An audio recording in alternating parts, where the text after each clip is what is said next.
Hi gang, Wayne McPhail here. I just wanted to give you a quick tour of the information architecture and how to get around the ECN Hub site. This is the first part of a tutorial on how to use the ECN Hub. So to get to the hub, you just go up to your URL bar and put in ecnuot.pbworks.com and that will take you right to it. All of you should have also received an invitation that will have a link to that, but in future that's how you get here, and you might want to make that a bookmark so you can get there pretty easily. So here we are in the hub. And the first thing I wanted to show you was that unlike most web pages where you can only read content, with a wiki, with a collaborative website, you can actually create content as well. And so you'll notice that there's two views of a particular page, any page in the wiki, the view and the edit view. And we're going to come back to the edit view in another part of the tutorial, but for now we're going to just stick on the view page. I just want to show you around a little bit and show you what some of the features are.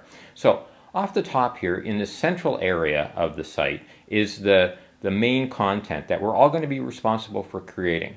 At the top here is the main menu, and it has the major top-level stuff that you're going to come to on the wiki. This may look a little differently now that you're looking at it in real life. When I'm recording, this is an early iteration, but it will give you a sense of what's here. So we have Brand Central Station. This is sort of the DIY toolkit for content, the templates, bumpers, all that kind of stuff that Shopa talked about in the meeting we had together. The water cooler area is an area that you can come together and discuss ideas, share your concerns, share your best experiences, ask simple questions about, hey, what's, California burritos like, or whatever, right? Lesson Learned is a place to place case studies or just simple things that you discovered about dealing with a supplier or something that happened that you think other people should know about to help them out. Learning Resources is more of an area for links, links for documents that you've discovered online, or blog posts that you might want to make on the wiki, or documents that you create in the wiki that you think would be helpful to people. And then the shared calendar is an area where it's a shared calendar where you can put in events that are upcoming and we can all see those, and you can subscribe to them in iCal or any other tool like Outlook.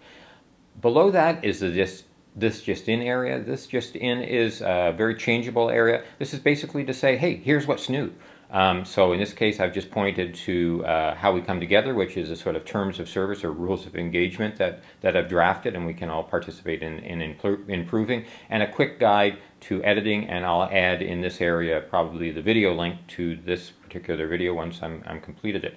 Underneath that is a really important area of the wiki. This is a series of links worth following, and this is created collaboratively by all of us if you choose to participate. And it's really simple. If you use Delicious, which is a social bookmarking tool which allows you to share your bookmarks with others, if you see a story on the web that you think other people would be interested in, or a video or whatever, or a series of pictures, you can flag that in Delicious and use the tag ECNUOT, and that will create a hook that this particular RSS feed, which is what we're looking at here, grabs onto and presents. So basically what you're seeing here are, I did these just to start off with.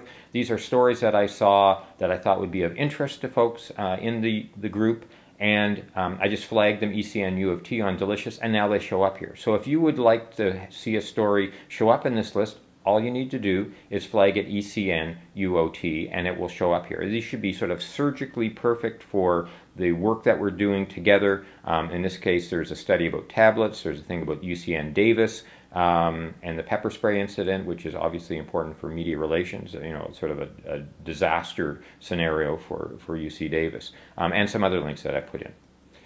Below that is the Flickr feed, and again, much like the RSS feed, you don't have to do anything other than put a picture up on Flickr in the our Flickr pool, and they'll show up here. These are just cycling through. It's a slideshow, and if you roll over, you also get thumbnails that you can actually pick a particular picture. So just a way of seeing the most recent photographs. Below that is our Twitter feed. In this case, U of Engineering. We could put other Twitter feeds in here as well, just to see what's happening on the Twitter feed without having to go anywhere. And our latest video from Vimeo, we could also include a link to YouTube or an embed from YouTube as well. So that's the basic core. Now you'll notice that this is all sort of very linear. There's not a lot of tables involved and stuff, and that's deliberate because the wiki isn't about presentation so much as content. We want to make it really easy to have people add content. Yes, we could add JavaScript. Yes, we could add tables. We could add CSS even if we wanted to.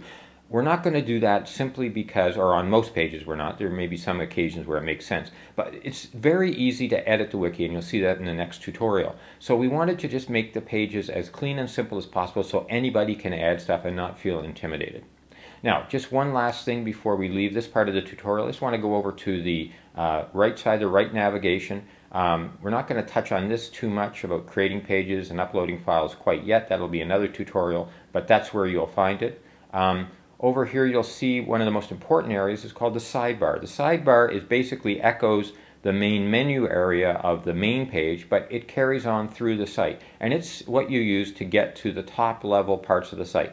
And anybody, any of us can edit that. So if there's another top level part of the site that you create, you can just add it to the sidebar. You can edit the sidebar and it's basically just another page in the wiki.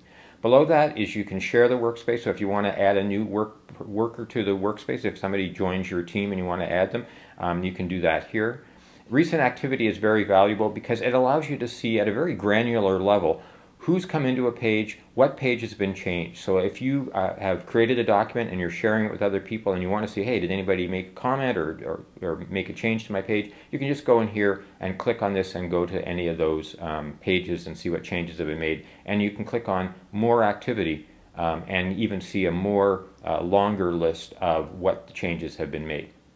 So that's a basic intro guide to the main functionality of the wiki. We'll dive in deeper about editing in the next tutorial, and I hope you'll join me then. Thanks for watching. Bye-bye.